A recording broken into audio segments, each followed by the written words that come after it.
Nagaanii faraarri waaqayyoodhaa isiniif haa ta'u waldaa ijoollee kakuu keessa kan jirtan akkasumas immoo YouTube irraan sagaleen kun kan isin dhaqqabu hundumti keessan akkam jirtu galanni ulfinni Yesuus Kiristoosiidhaaf haa ta'u waldaa keenya waldaa ijoollee kakuu keessatti kan argamtan sagalichi daayiriktii waan isin dhaqqabuuf hordofuun dagatinaa jechuudha. Kun barumsa gaa'ilaa waldaa ijoollee kakuu irratti qophaa'ee isiniif dhiyaatudha yeroo hundumaa jechuudha.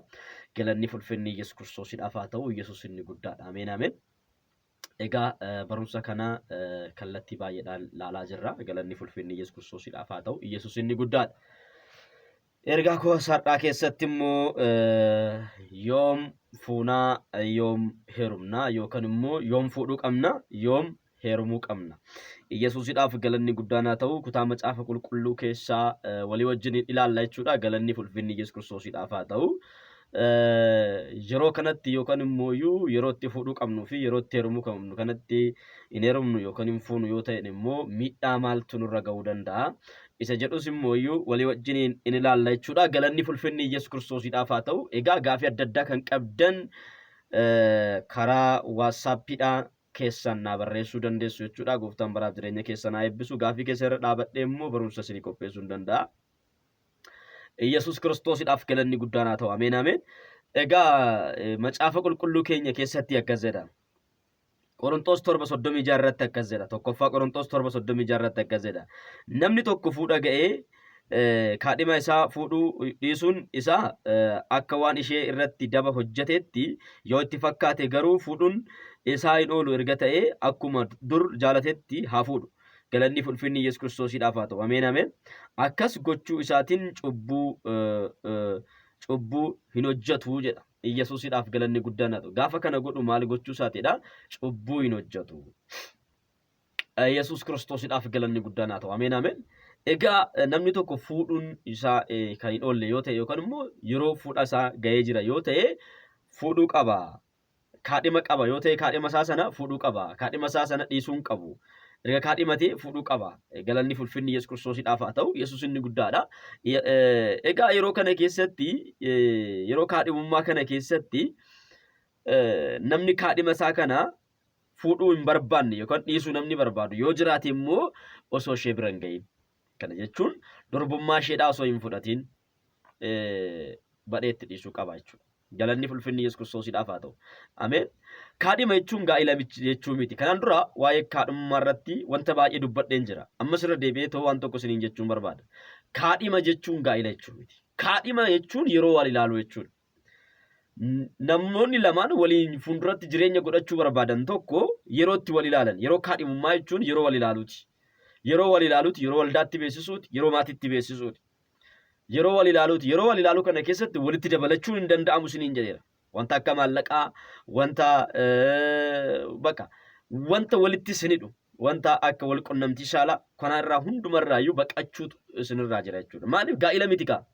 Gaa'ila jechuun seerri cidhaa raawwatamee yookaan immoo mana tokkotti erga walii wajjin galanii wal qunnamtii saalaa erga raawwatanii booda gaa'ila ta'eera wanni sun jechuudha. Yesuus Kiristoosiidhaaf galanni guddaan haa ta'u. Gaa'illi gaa'ila kan ta'u erga wal qunnamtii saalaa wajjin hojjetanii booda jarri lamaan maal ta'anii jiru? Foon tokko ta'aniiru jechuudha. Wal qunnamtii saalaa osoo gaa'ila keessa hin jiraatin yookaan immoo yeroo kaadhimummaa keessatti wal qunnamtii saalaa gochuun maallaqa walitti dabalachuun mana walitti ijaarrachuun gonkumaayyuu wanta hin barbaachifnedha. Wanta hin barbaachifnedha. Namoota lamatu walitti ijaarrachaa jira jechuudha. Inni tokko kana keessa waakkachuu danda'a yookaan immoo diduu danda'a dhiisuu danda'a. Yeroo kana keessatti rakkina guddaatu uumama. Namoonni baay'een nyaatamaa jirtan. Namoonni baay'een nyaatamaa jirtan. Namoonni baay'een nyaatamaa jirtan. Namoonni baay'een maqaa tajaajiltootaa moggaafatanii gara keessan dhufanii isin nyaachaa jiru. Maallaqa keessantu nyaatamaa jira. Dhiiga keessantu dafqa keessantu nyaatamaa jira. Yoo isin barsiisu yoo isinitti mun dhageessan.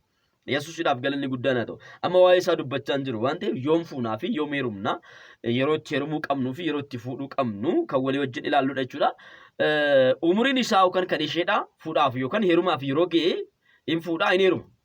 Umuriin fuudhaaf heerumaa kuni umurii kamidha? 18 hanga 20ti. Ani garuu akka mootummaatti 18 irraa eeyyama qaba. Akka waldaa kiristaanatti garuu 20 irraa soo ta'e baay'ee gaariidha jedhee yaada. Yesuus Kiristoosiidhaaf galanni guddaan haa ta'u. Isheen 20 irraa yoo taatu inni 25 irraa osoo ta'e baay'ee gaariidha. Galanni ulfinni Yesuus Kiristoosiidhaaf haa ta'u. Ameen ameen. Inni 25 irraa isheen 20 osoo taate baay'ee gaariidha. Haleluuyaa. Baay'ee idimeen isaanii baay'ee wal bira darbuun qabu. Yeroon wal fuudhuu isaaniis immoo fagaachuun qabu. Yeroo baay'ee ilaalchi tokko waldaa kiristaanaa keessatti jira. Addaamii fi Hewaan Abrahaamii fi Saaraan namoonni jedhamanii macaafa qulqulluu keessatti waggaa 90 fi waggaa 100tu jira. Inni waggaa 100tti dhala argate, isheen immoo waggaa 90 yerootti isaan mucaa argatan jechuudha. Yeroo kanatti dhala argatan jarri kun Saaraan waggaa 90tti argatte, Abrahaam waggaa 100tti argate jedhanii yeroo fuudhuu isaanii fi yeroo heerumuu isaanii kan dabarsan namoonni baay'een jiru. Kuni miraakiliidha yookaan immoo dinqiidha. Dinqii Waaqayyo hojjeteedha.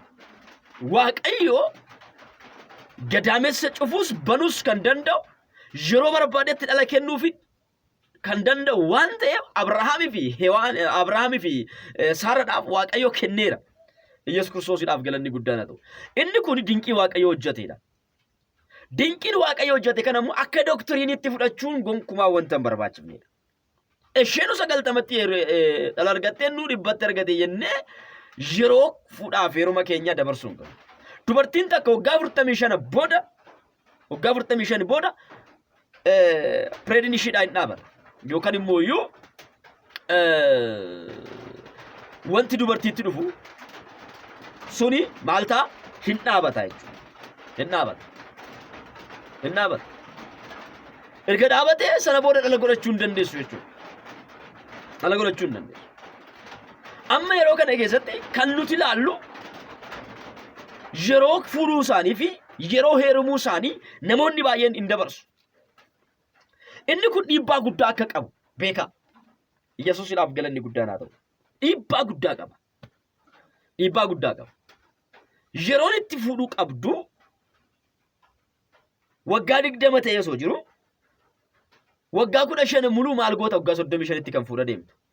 Waggaa 40tti kan fuudha deemtu. Maal goota? Maal eegda aga sana mara? Yesuus Kiristoosiidhaaf galanni guddaa. Fuudhuun kee hin oolu erga ta'e, heerumuun kees hin oolu erga ta'e, yeroo kee dabarsuun qabdu. Yeroo keetti fayyadamuu qabdu. Macaafa qulqulluu keenya keessatti wanti hundumtuu yeroo qabaadha. Fuudhuun yeroo qaba, heerumuun yeroo qaba. Yesuusiidhaaf galanni guddaan haa ta'u. Ameen. Dhala godhachuun yeroo qaba. Yeroon immoo dhalatti godhachuu hin dandeenyes immoo jira. Yesuusiidhaaf galanni guddaan haa ta'u. Ameen ameen. Yeroo baay'ee isheen waggaa 40 mucaa waggaa 25 wajjiniin yerootti wal fuudhan argaarra. Yookaan immoo isheen waggaa 20 inni waggaa 40. Inni kun rakkina guddaa qaba. Rakkinni isaa inni jalqabaa naannoo wal qunnamtii saalaa irratti rakkina guddaatu uumama. Wal hin simatanii jechuudha. Wal hin simatanii. Yookaan inni isheen ganaa dargaggummaa keessa jirti, inni immoo maal keessa seeneera? Waggaa 30 erga bira darbee achi darbee booda dhibeen isaa, humni isaa, dandeettiin isaa, waa marti isaa gadi deemaa deema. Kan ishees kan isaas jechuudha. Keessattuu dubartoonni waggaa 30 achi darban taanaan wanti marti isaanii gadi bu'aa deema jechuudha. Kanaaf naannoo wal qunnamtii saalattis rakkina guddaa uuma. Dhala godhachuu irrattis rakkina guddaatu jira. Yesuus Kiristoosiidhaaf galanni guddaan haa ta'u. Kanaaf gaa'ila sana keessatti nagaan hin ta'u. Abbaa fi haadha maru yookaan immoo haadhaa fi ilma ta'a. Kanaaf dhibeen isaanii yoo hagam guddate waggaa 10 wal caaluun qaban. Waggaa 20-30 wal caaluun hin barbaachisu. Yoo hammam guddate waggaa 10 sunuu baay'ee guddaadha. Inni iyyuu barbaachisu waggaa 5 bakka. Isa kanarratti dhiirri waggaa 5 osoo dubartii caalee baay'ee barbaachisaadha. Baay'ee barbaachisaadha jechuudha. Baay'ee barbaachisaadha. Waa hundumaa irrattuu iyyuu baay'ee barbaachisa waan ta'eef jechuudha. Macaan qulqulluunis dhiirri mataadha manaati waan jedhuufi waan mataa ta'eef kana jechuun geggeessaa mana sanaa waan ta'eef. Kana jechuun dubartiin miila jechuun miti dhirri mataadha gaafa dubartiin miila yookaan immoo gadi deebituudha yookaan kan waa'ee hin baafne jechuun miti. Jechichi akkasuma geggeessadha mana sanaaf. Yesuusiidhaaf galanni guddaan haa ta'u. Maatii sanaa geggeessan abbicha manaa sana waan ta'eef xiqqoo umuriin isaatiin maal kan ta'e ishee kan caalu ta'uu qaba.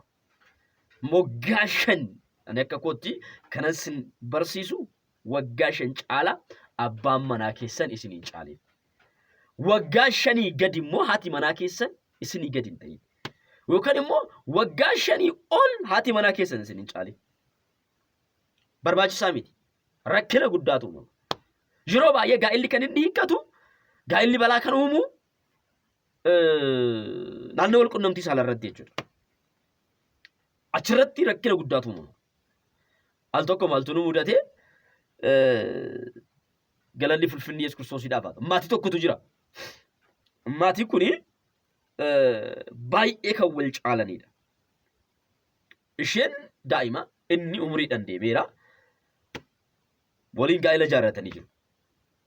Gaa'ila jaarratanii jiru. Gaa'ila kana keessatti rakkinni uumame. Rakkina maali? Rakkina wal qunnamtii saalaati. Inni itimeen isaa achi deemeera waan ta'eef fedhiin isaas akkasuma qannaseera waan ta'eef fedhii wal qunnamtii saalaa gochuun isaa gadi bu'eera waan ta'eef haadha manaa isaa kana yeroodhaa gara yerootti yookaan immoo yeroo ishee barbaachisutti ishee wajjin hin ciisu. Sababii kanarraa kan ka'e rakkinni guddaan gaa'ila kana jidduutti uumame. Yesuusiidhaaf galanni guddaadha ta'u. Gaa'illi kun haga wal diigutti ga'e. Maaliif wal diigdan gaafa jedhani bu'aan hin jiru itti ishee. Faayidaa wayii hin qabu itti. Qabeenya hin qabu wanti hundumtuu guuteera. Yesuusiidhaaf galanni guddaadha ta'u. Ameen ameen. Rakkoo gurguddaatu jira. Rakkoo gurguddaatu jira. Wanti hundumtuu guutuudha. Qabeenyi guutuudha. Garuu inni kuni waan hin jirre yerootti dhala godhachuu barbaaddotti dhala godhachuu hin dandeenye. Maaliif inni umurii isaatiin deemeera waan ta'eef fedhii wal qunnamtii saalaa gochuusaas qannaseera waan ta'eef jibbee osoo hin taane fedhi isa keessa hin jiru. Isheen immoo fedhi keessa jira waan ta'eef rakkina Yesuusiidhaaf galanni guddaan haa ta'u. Rakkina guddaatu uumame maatii sana gidduutti. Gaafa laallamu umuriin isaanii baay'ee gargar fagaachuurraa kan ka'edha. Umuriin isaanii baay'ee gargar fagaachuurraa kan ka'edha. Rakkoon umurii gaddaan fagaachuu rakkina gurguddaa inni uumu keessaa tokko wal qunnamtii saalaadha. Yesuus Kiristoosiidhaaf galanni guddaan haa ta'u. Ameen ameen. Kanaaf of eeggannoo guddaa gochuudha. Gaa'illi qulqulluudha. Ciisichi isaas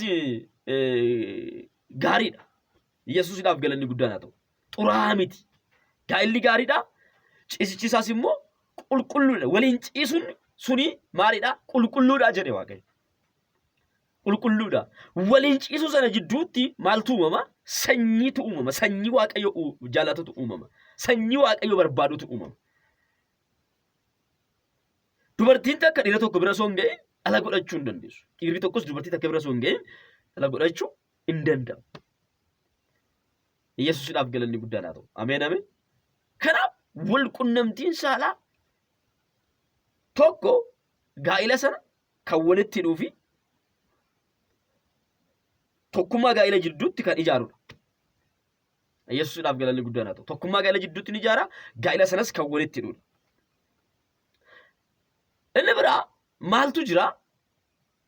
Inni ganaa dargaggeessaa isheen jaartii waggaa 40ti. Jarri kun lamaan gaafa wal fuudhan humna dargaggummaatiin ishee bira waan ga'uuf humnaan waan isa hin dandeenyeef miidhaa guddaan isheerra ga'a jechuudha. Iddoo kanatti miidhaan ishee qofarra osoo hin taane isarra illee hin ga'a. Cabiinsa guddaa caba jechuudha. Umurii malee dullummaa keessa seena. Umurii malee dullummaa keessa seena. Cabiinsa guddaa caba. Miidhama guddaa miidhamuu danda'a. Inni illee. Isheen immoo umuriin ishii fagaateera. Fedha ishiidhaa malee erga fedhiin ishiidhaa dhume fedhiin walqunnamtii saalaa ishiidhaa erga dhaabatee booda walqunnamtii saalaa waan raawwataa jirtuu fi dhiibbaa guddaatu isheerra ga'a jechuudha. Dhiibbaa guddaatu isheerra ga'a. Kanaaf gaa'illi idimeen isaanii hammam yoo baay'ate waggaa 5 caalaa wal bira darbuu hin qabu. Yoo hagam guddate waggaa 10 yoo ta'e kana caala wal caaluun baay'ee rakkoo guddaa uuma. Rakkoo guddaa uuma. Naannoo dhala godhachuutti rakkinatu uumama. Naannoo walqunnamtii isaaniitti rakkinatu uumama. Naannoo jaalala isaanii irratti maaltu uumama? Rakkina guddaatu uumama. Rakkinoota kanneen hambisuudhaaf yerootti filannu gaa'ila keenya yerootti filannu isheenis yommuu filattu innis yommuu filatu umurii irratti xiyyeeffannoo guddaa kennuun baay'ee barbaachisaadha. Umurii isaa fi umurii ishee irratti xiyyeeffannoo guddaa kenninee wal gaafachuu waggaa meeqa ifaan ifatti walitti himuudha. Akka biyya keenyatti umurii fi damoosni ni himamu jedhan. Galanni ulfinni Yesuus Kiristoosiidhaaf. Namni tokko damoosa amma nyaatu ni himu umurii isaas immoo amma ta'e ni himu. Hin dhokfata. Maalaaf akka ta'e garuu naaf hin galu. Umuriin kee hagana wayitti rakkoo hin qabu. Masaala miti kun. Yesuusiidhaaf galanni guddaan haa ta'u. Ameen ameen. Saalfii wayiitu iyyuu hin qabu. Umuriin kee 40 ta'e garuu 20 waggaati jettee tokko soba. Sobni cubbuudha. Attaallaltee gaa'ila sanitti galaarta booddee garuu mul'ata. Har'aaf diddibattanii forjidii nama forjidii taatanii diddibattanii dibanni isin dibattan sun forjidiin suni wallaalchiftanii rifeensa mataa keessanii dibdanii qalamii dibdanii arrii dhoksitanii amma arrii nan qaba. Yesuusiidhaaf galanni guddaan haa ta'u. Tiyyaa marrii ni mul'atti qalamii waan hin dibanneef hin dibadhus gara fuulduraattis hin barbaachisu waan ta'eef. Yesuus Kiristoosiidhaaf galanni guddaan haa ta'u. Ameen ameen. Hin mul'atte marriin tiyya. Hallelujaa. Kuni amma kennaa Waaqayyooti. Waaqayyo sunaa kenne gooftaan haa ulfaatu. Maafan dhoksa. Maafan dhoksa. Hin barbaachisu. Yesuusiidhaaf galanni guddaan haa ta'u. Ameen ameen. Inni biraa immoo arriin dullummaa qofaa fi miti kan ba'u. Kallattii baay'eedhaan ba'uu danda'a. Namoonni dhukkuba coggaarraa qaban yookaan immoo dhukkuba garaachaa qaban itti ba'uu danda'a. Namoonni aarii guddisan, namoonni hojiin itti baay'atu, namoonni biizii ta'an baay'inaan hojiin kan itti baay'atu itti ba'uu danda'a. Namoonni aarii guddisan itti ba'uu danda'a. Akkasumaan immoo idimee malee akkasumaan saba tokko malee ba'uu danda'a. Yesuusdhaaf galanni guddaan haa ta'u. Ameen ameen. Kallattii baay'eedhaan ba'uu danda'a. Kallattii baay'eedhaan ba'uu danda'a. Kallattii baay'eedhaan ba'uu danda'a. Salphina miti. Ulfina malee salphina miti. Ulfina malee salphina miti jechuudha. Kanaaf qalamii dibdanii dhoksitanii inni qalamii dibee dhoksaa isheen qalamii dibdee dhoksiti fuula hin dibattu jaartiin waggaa 40 mucayyoo waggaa 20 fakkaattee attaallaltee mucaa waggaa 20 fuutee isallee caba guddaa keessatti galchite ofii isheedhaafillee miidhama guddaa keessa seenti. Waliin tamaxaaxanan egaa walitti dhufan egaa haadhaa fi ilma ta'a yookaan ilmaa fi intala ta'a jechuudha.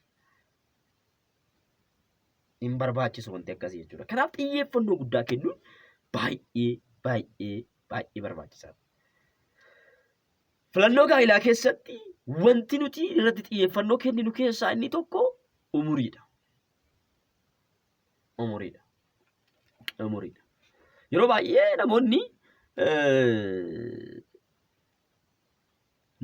dhiironni umuriin isaanii 50 ta'ee jiru kan isaanii jaanii laallatan yookaan immoo kan isaan fuudhuu barbaadan mucayyoo waggaa 20dha.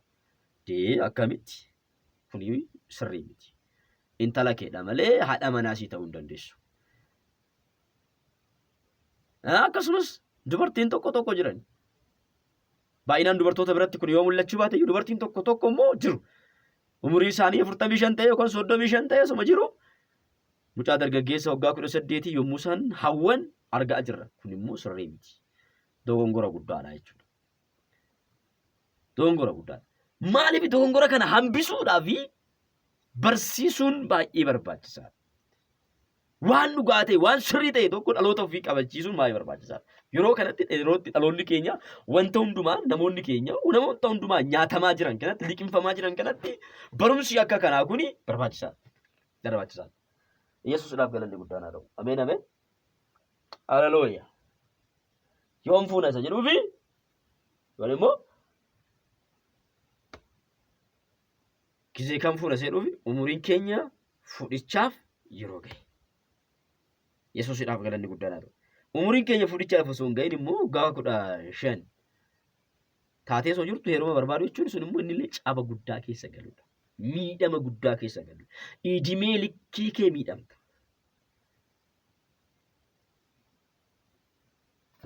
In cabdaa jechuudha. Yeroo malee cabaartaa jechuudha. 18 yookaan 20 ol. Ijoollee shamarran 15tti gaafa amma 15 yoo ga'anii waa hundumaayyuu dhala godhachuus hin danda'u. Waggaa 15tti jechuudha. Dhala godhachuu hin danda'u. Qunnamtii saalaa gochuu hin danda'u. Duddi isaanii waggaa 10tti illee kan itti dhufu jira. Duddi isaanii waggaa 12 irraa kaa'ee duddiin dhufa. Hin dhufa jechuudha. Yeroo kana ta'e jechuun milikinni kun mul'ate jechuun gaa'ilaaf geesse jechuu keeti. Gaa'ilaaf geesse jechuudha. Milikkitoonni uumamaan waan ta'eef yerootti dhufan kanatti wal qunnamtii saalaa gochuun barbaachisaa miti. Gaa'ilaaf of qopheessuun yeroo kanatti barbaachisaa miti. Waggaa 18 asitti yookaan immoo waggaa 20 asitti waa'ee gaa'ilaa yaaduun sirrii miti. Yesuusudhaaf galanni guddaan tokko carraa barumsa ofii cufuudha.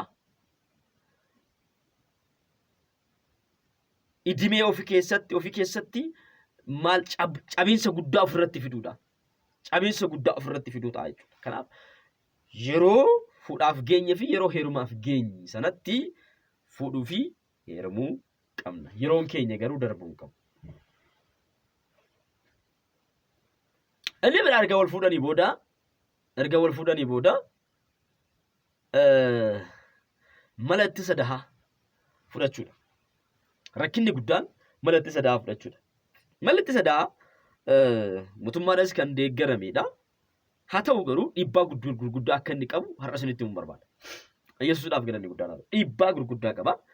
Akkuma wal fuudhanii osoo dhala hin godhatin mala ittisa dahaa ni fudhatu. Gadaamessi xuraa'uudhaaf carraa guddaa qaba jechuudha. Carraa guddaa qaba jechuudha. Waggaa 3, waggaa 4, waggaa 5, waggaa 2 osoo dhala hin godhatin turuun dhiibbaa gurguddaa qaba. Sana booda barbaaddanii hamma dhabuutti hin geessu.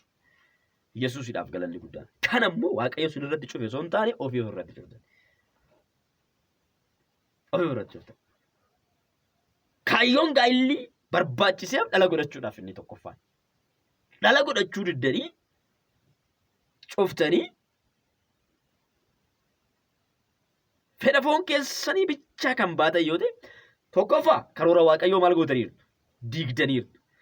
Karoorri Waaqayyoo gaa'ila uume fi dhala akka godhataniif. Dhala waan hin godhanneef kaayyoo Waaqayyoo sana waan diigdaniif karoora Waaqayyoo sana waan diigdaniif tokkoffaa dheekkamsa Waaqayyoo irraa ni fudhatu. Gaa'ila kan godhatteef fedha foon keetii akka baatuuf miti. Hagam dhiirri tokko dubartiin tokko hammam yoo wal bira geessan iyyuu hammam dhala osoo hin godhatin guyyaadhaa gara guyyaatti yoo waliin ciiftan iyyuu inni sanu. Akka boollaa qilee guutuu hin dandeenyeeti. Akka garaachaa quufuu hin beekneeti. Yesuusudhaaf galanni guddaan haa ta'u. Bakka walqunnamtii saalaa yeroo hundumaayyuu kan gootan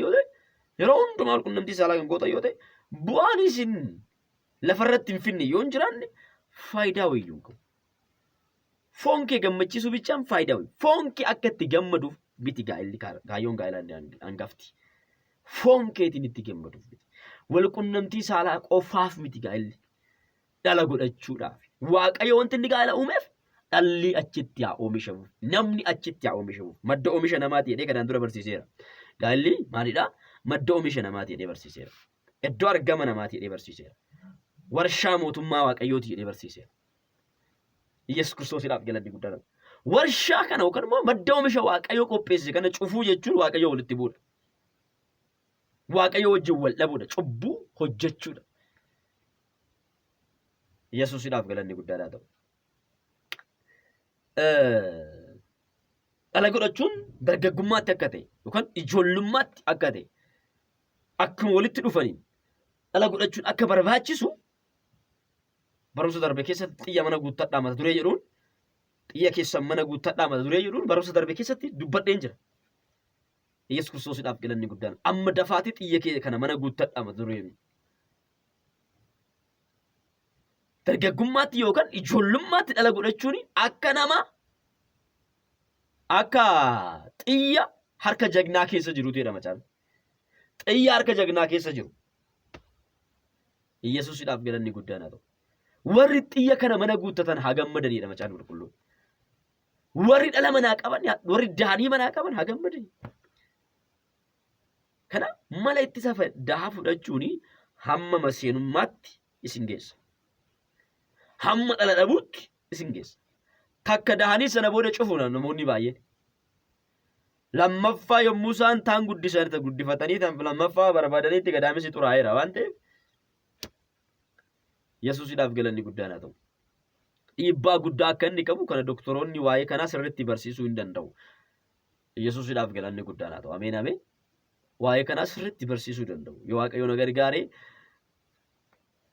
isa kanarratti doktoroota isinii qabadhee dhufuudhaaf nan yaala jechuudha. Waa'ee kanaaf sirriitti akka isaan isin barsiisaniif. Waa'ee kanaaf sirriitti akka isaan isin hubachiisaniif. Yesuusiidhaaf galanni guddaan haa ta'u. Ameen ameen. Kanaaf rakkina guddaa qaba. Bu'aa isaa irra miidhaa isaatu caala. Ani bu'aa isaa garuu nagarre. Gara kootiin jechuudha. Bu'aa isaa nagarre. Bu'aa isaa nagarre. Bu'aa isaa nagarre. Ani faati manaa koo hin fayyadamnu. Hin fayyadamnu garuu ijoollee godhanneerra. Ijoollee qabna. Waaqayyo ijoollee nu badhaaseera. Dhala godhachuu keenyatti hin kassarree hin badhaane malee hin eebbifamne malee. Yesuusiidhaaf galanni guddaan haa ta'u. Ameen ameen. Kanaaf rakkina guddaa qaba. Miidhaa guddaa qaba. Miidhaa guddaa qaba. Kanaaf of eeggannoo guddaa gochuu. Of eeggannoo guddaa gochuu. Inni biraa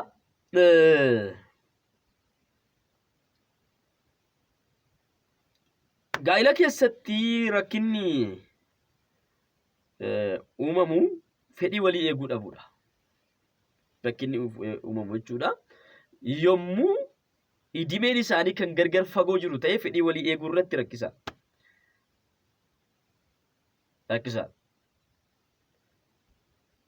Rakkisaan galanni ulfinni Yesuus Kiristoosiidhaaf haa ta'u.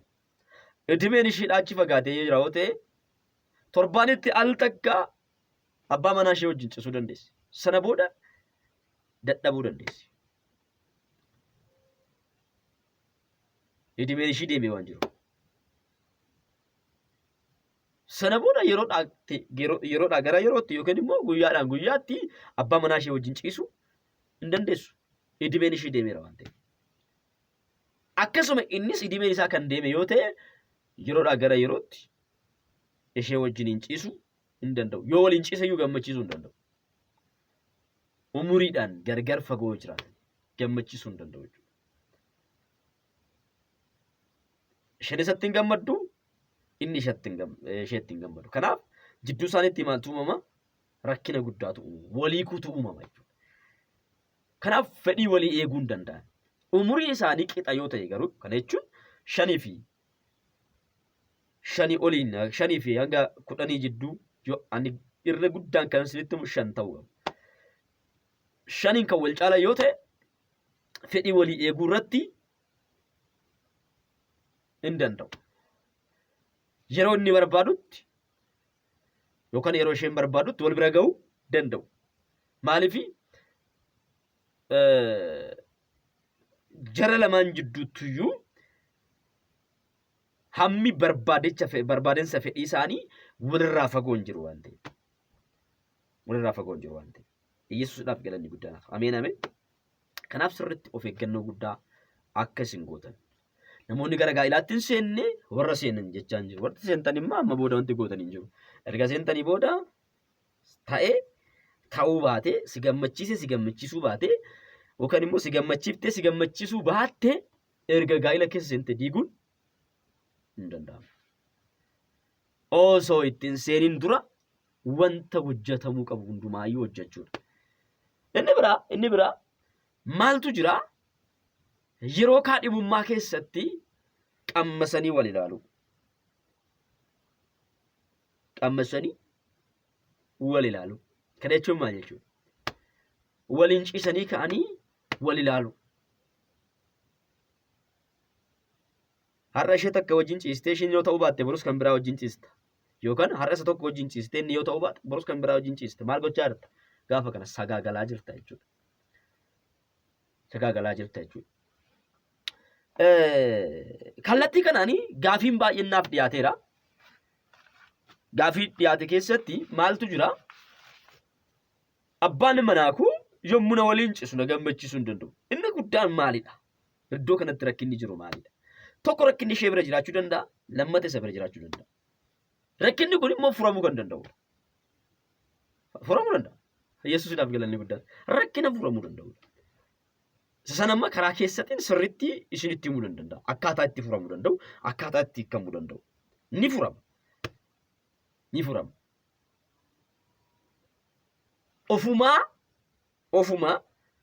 Ofumaa rakkina uumteeti malee yookaan ofumaa rakkina uumeeti malee yookaan immoo ishiin rakkina uumteeti malee gaa'ela jidduutti rakkinni akka sanii hin mudatu.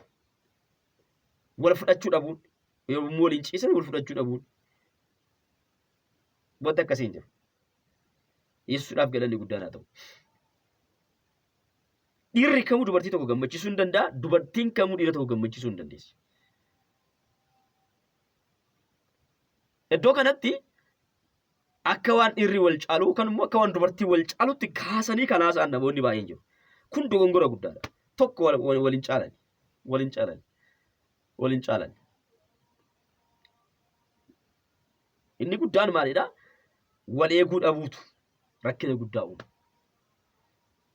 Wal eeguu dhabuun rakkina guddaa uuma jechuudha. Fedhii isaa eeguu dhabuun fedhii ishee eeguu dhabuun rakkina guddaa uumuu danda'a. Rakkina guddaa uumuu danda'a.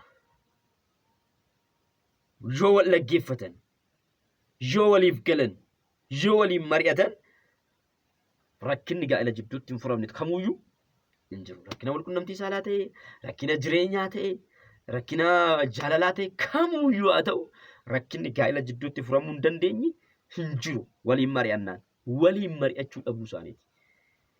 Isheenis akkanumatti bakka abbaan manaa koo jetteetuma keessa ishiitti itti dhiisti. Inni saatii manaa koo na gammachiisuu hin dandeesse jedhee achumatti dhiisa. Garuu maaliidhaaf sababni isaa? Rakkinni kun maaliif ta'e? Wallaaluu dhabuudha inni guddaan. Wallaaluu dhabuudha. Amala dubartii dhiirri beekuu qaba. Amala dhiiraa dubartiin beekuu qabdi.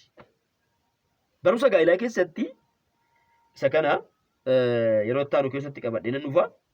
Garuu akka tokko amma dubbadhee kan bira darbu distii sibiilaa fi distii galii. Yesuusidhaaf galanni guddaan. Distii galii fi distii sibiilaa. Kan sibiilaa ibiddarra gaafa keessan ariifattee ho'iti.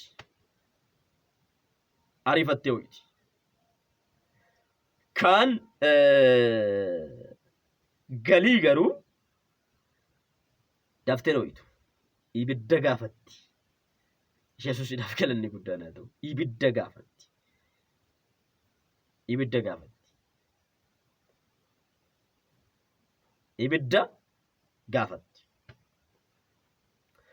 Macaafni qulqulluun keenya gaa'illi gaariidha. Ciisichisaallee maalidha? Qulqulluudha. Haati manaaf abbaan manaa waliin ciisuun qulqulluudha. Xuraa'ummaa hin qabu. Saala hin qabu. waa'ee kana barsiisuunis xuraa'ummaa sin qabu saala sin qabu. Badii wal oolchuudhaaf, dogongora wal oolchuudhaaf, diigamuu gaa'ilaa oolchuudhaaf, diigamuun gaa'ilaa immoo cubbuudha. Diigamuun gaa'ilaa baay'een isaa wal qunnamtii saalarratti. Kan inni gaa'illi kan diigamu yeroo baay'ee wal qunnamtii saalarratti.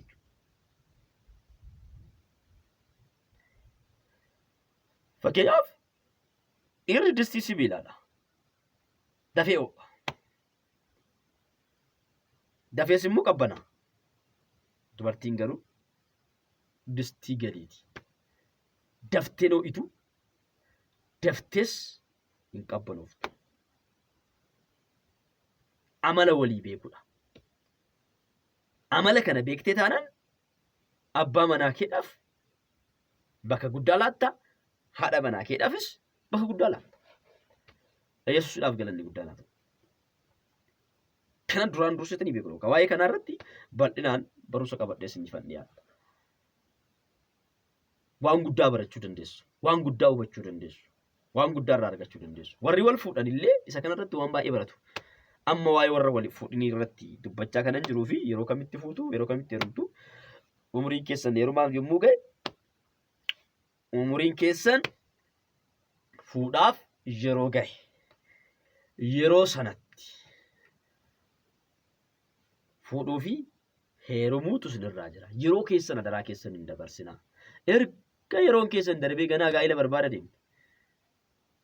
Keessattuu ijoollee shamarranii barri keessan erga darbe waggaa 45 kan isiniif kenname. Saayinsii kan isiniif kenne waggaa 45.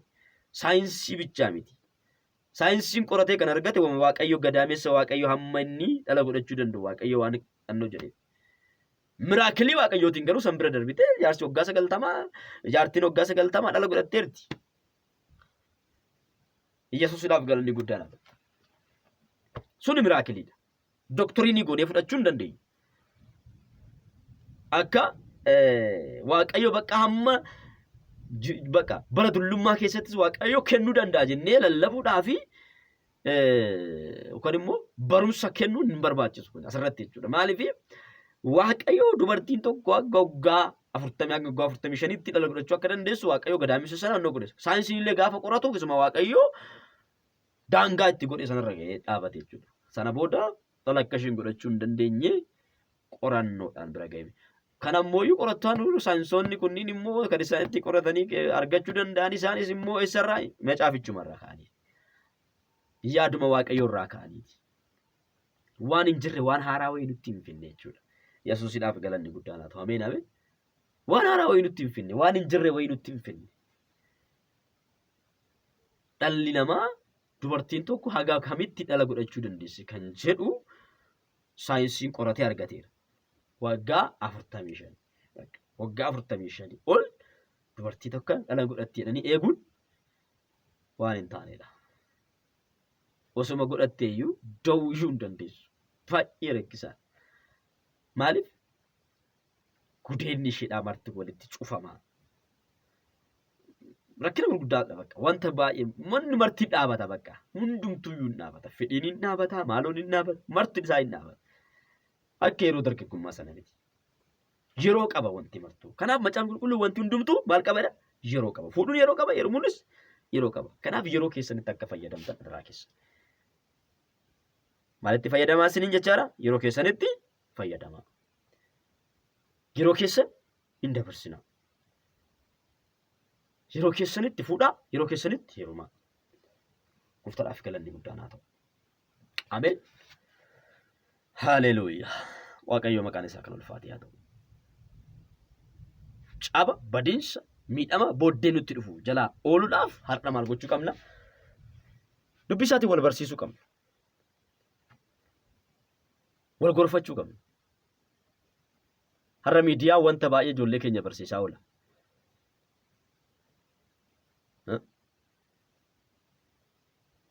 Immoo sirnaan barsiisuu qabna. Waan ta'u tokko dhaloota cabbachiisuu qabna, qabachiisuu qabna. Yesuusidhaaf galanni guddaan haa ta'u. Sagalee baay'ee isinitti dheeressee jira. Ifama guddaa Gooftaan sinaa eebbisu barri keessan jireenyi keessan kan eebbifame haa ta'u gaa'ila keessan irratti dursa yeroo kaadhimummaa keessatti umuriin hin laallamaa. Umurii kan hin laallamne yoo ta'e immoo naannoo walqunnamtii saalaatti rakkina guddaa uumaa. Naannoo dhala godhachuu irratti rakkina guddaa uumaa. Naannoo fedhii walii eeguu irratti rakkina guddaa uumaa. Naannoo walii galtee jaalala isaanii gidduutti rakkina guddaa uumaa. Inumaayyuu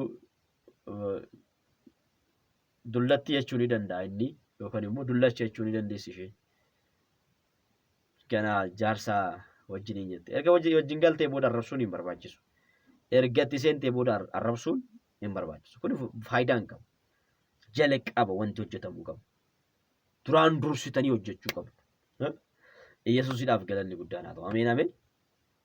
Umurii irratti xiyyeeffannoo kennaa daraa keessa. Umurii irratti maal kennaa isiniin jedhe? Xiyyeeffannoo guddaa kennaa irratti hojjedhaa. Bakka guddaa laadhaa. Gooftaan sinaa eebbisu. Guddaan sin jaaladhaa. Guddaan sin kabajaa. Isatti aanu keessatti immoo waan Waaqayyo keessa koo kaayeen qabadhee dhufa. Gaaffiin isin gaafattan barumsa tokko ta'uu danda'a waan ta'eef namoonni gaaffii qabdan gaaffii keessan liqimsitanii wajjin salfattanii taa'urraa asimuun furmaata. Maqaa keessantu bahee saaxilama miti. Gaaffiin dubartiin tokko gaafattu kan dhiira maraa ta'uu danda'a. Kan dhiirri tokko gaafatu kan dubartii maraa ta'uu danda'a. Yookaan kan dubartiin tokko gaafattu kan dubartii maraa ta'uu danda'a. Kan dhiirri tokko gaafatu kan dhiira maraa ta'uu danda'a. Namoonni baay'een rakkina kana keessa jiraachuu danda'u jechuudha. Gaaffiin gaafatamu suni mana tokko keessatti rakkinni tokko ka'ee gaafa gaafatamu yookaan immoo dursa gaa'ila keessa seenuudhaaf mudannoon adda addaa jiraachuu danda'u. Fakkeenyaaf yeroo kaadhimummaa keessatti wal kaksiisuu isa kanallee mata duree biraatan qabadhee dhufa waan ta'eef itti seenu wal kaksiisuun hin barbaachisu. Yoo natti heerumuu baatte yoo sitti heerumuu baadhe akkana naa godhu jedhanii macaafa qabatanii maal qabatanii macaafa qabatanii walii kakatu. Gonkumaayyuu waan hin barbaachifnedha. Yeroo kaadhimummaa yeroo waadaa walii galan yeroo kaadhimummaatti. Yoom gaafa waliin galan sana waldaa kiristaanaa irratti bahanii waadaa walii galu. Waadaa walii galuun gaaf sana malee yeroo kaadhimummaa keessatti waadaa walii galuun hin barbaachisu. Yoo barbaade si dhiisuu danda'a, yoo barbaade si dhiisuu dandeessa. Laaluudha yeroo sanatti. Hin laalta yoo sii taate hin fuutaa yoo sii taate yoo sii ta'e itti heerumta jechuudha. Yesuusidhaaf galanni guddaan haa ta'u. Gooftaan sinaa eebbisu. Kanaaf yeroo wal ilaaluu keessatti walitti dabalachuun hin barbaachisu. Gooftaan sinaa eebbisu. Eebbifamaa. Shaaloom ayyaana waaqaa keessa turaa maqaa Yesuusiin. Buleessa keessan gammachuu urgeedha lakkoofsi bilbila kootii duwwaa 91299 yoo jettan na argachuu dandeessu. Yuutuubii koo kan dhaggeeffatu namoota baay'eedha. Garuu subscribe kan godhu namoota muraasa. Warri dhaggeeffatanii kaatan yadaraa keessan itti bu'aatuma subscribe godhaa keessa ba'a. Maaliifii haa bal'atu namoota baay'ee bira gahuu barbaanna waan ta'eef. Namoota baay'ee biraan geenyee namoota baay'ee barsiisuu barbaanna waan ta'eef. Share immoo godhaa. Namoota biraatiif illee share godhaa. Haa baratanii haa dhaga'an. Itti jijjiiramu itti fayyu. Har'abeen amma barumsa kana keessatti gaafii namoota baay'eedha. Furmaata argatan amma. Waan tokko cabbataniiru jechuudha. Waan tokko qabataniiru. Kanaaf waan tokko qabachuu akka dandeenyu Waaqayyo nu haa gargaaru. Gooftaan sinaa eebbisu. Argachuu kan barbaadan lakkoofsi bilbila kootii duwwaa 91299 1049 dha. Shalom.